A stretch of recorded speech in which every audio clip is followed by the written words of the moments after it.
Hello, and thank you for viewing my presentation on evaluating websites. My name is Matthew Borad, and I am a teacher at Cypress High School.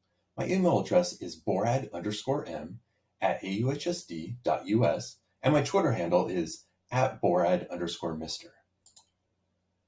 Information literacy is a set of abilities individuals use to recognize when more information is needed and the ability to locate, evaluate, and effectively use the found information.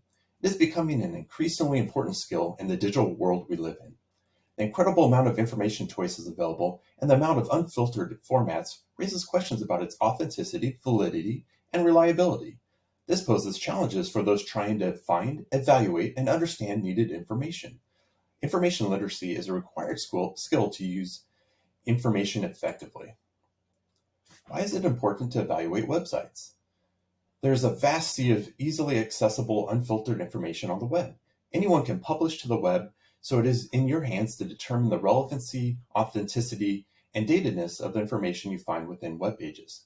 Knowing how to evaluate information can help you make more informed decisions in other areas of your life, such as finding accurate medical information or voting on issues during election time.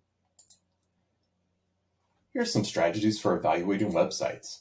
Try and determine the purpose and audience of the website by asking yourself questions like, who is the intended audience? Is the site scholarly or popular?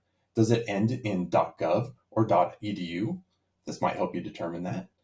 Is the site trying to sell something, entertain, or persuade you? What is the overall purpose of the site? Try and determine the authority and credibility of the author by asking questions like, can the author of the site be identified? What are the author's qualifications? Do you think the author has expertise on this subject? Is the site affiliated with a particular organization?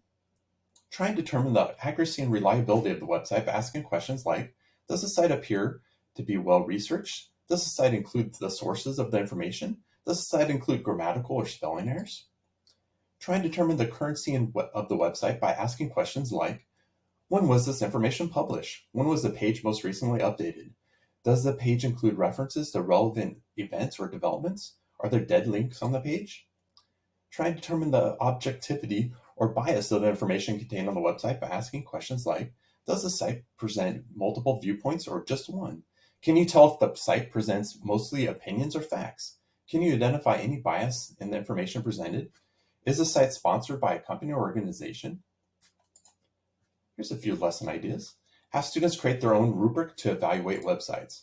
Ask them what makes a website trustworthy. Ask students to brainstorm a list of factors they think makes a website trustworthy and have them share out with the class. Lead a discussion on the topic relying on these talking points. Anyone can write things on the web. Although many things on the web may be interesting and correct, we can't always be sure everything is necessarily true. Not anyone is an expert on the subject on which they write.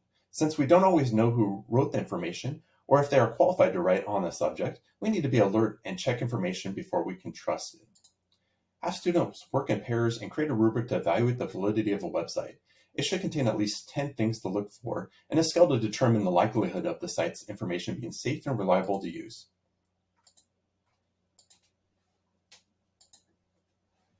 If you have any questions, feel free to contact me. Thanks for watching.